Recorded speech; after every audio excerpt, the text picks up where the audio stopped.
confuzie. Contractul acesta nu este contractul cu salubristul, contractul care va asigura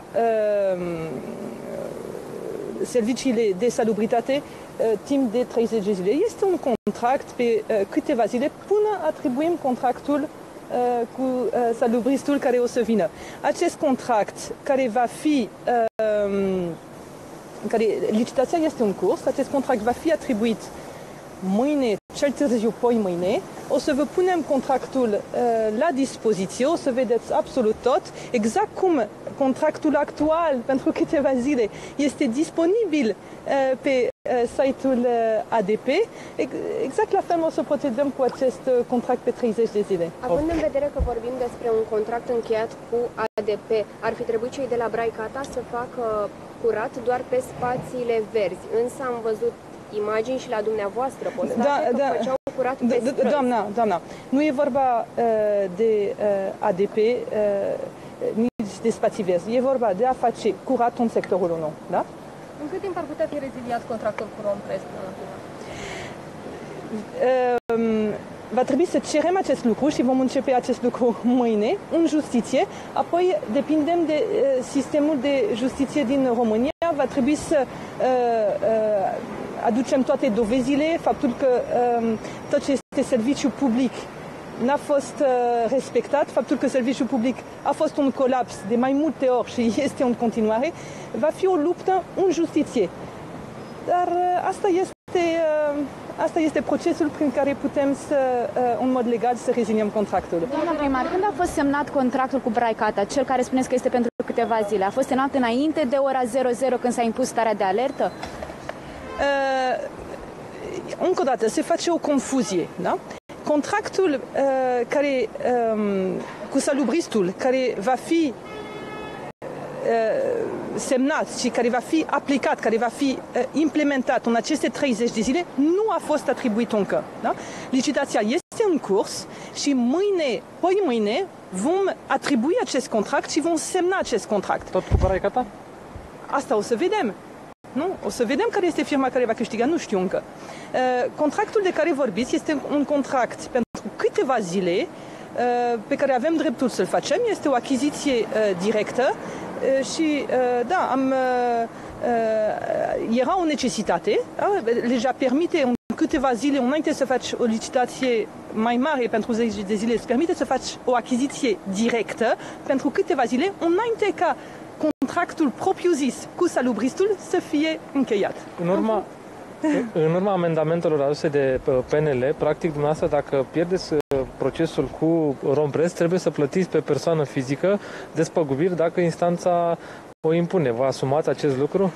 Știți, deocamdată, într-adevăr, Romprest cere contravaloarea facturilor de anul trecut, din mandatul precedent, care sunt de 94 de milioane de lei, dar nu uitați că Curtea de Conturi, ANRSC și Ministerul Finanțelor ne cer și ei să recuperăm niște sume de la Romprest de 243 de milioane. Da? Eu cred că riscul este invers. Cei care, consilierii care nu ne oferă sprijin și primarul precedent și aparatul care înaintea mea a aprobat aceste facturi, el are riscul să plătească despăgubiri. În mandatul meu, aparatul primăriei și eu, primarul, vom cere în justiție rezilierea acestui contract. Dacă obținem rezilierea în justiție, nu avem despăgubiri să plătim. De când începeți procedura? Romprest o să aibă despăgubiri. De mâine, de săptămâna viitoare? Vom începe mâine, da. De mâine începem. Avem într-adevăr sunt niște pași, sunt niște proceduri. De mâine începem. Practic începe și negocierea cu cei de la Romprest, că primul pas din contract asta presupune să negociați o mediere cu cei de la Romprest, înainte de rezilierea propriu-zisă. Așa este. Dacă citiți foarte bine ce scrie în hotărârea pentru starea de alertă, scrie foarte clar acolo că trebuie să ne asigurăm de continuitatea serviciului public împreună cu Romprest după ce se va termina starea de alertă. Asta înseamnă, pentru a asigura această continuitate, înseamnă că va trebui într-adevăr să discutăm cu Romprest și să vedem dacă vor avea capacitatea și dorința de a continua să ofere servicii de salubritate în sectorul 1. În acest moment ei au început procedura de executare a primăriei pentru a-și recupera prejudiciu. Am înțeles în prima factură de pentru a recupera niște facturi pe care noi le contestăm și pe care ei spun că sunt neplătite. Da. A început procedura aceasta? Poate primăria ei au început de mult, au început de anul trecut.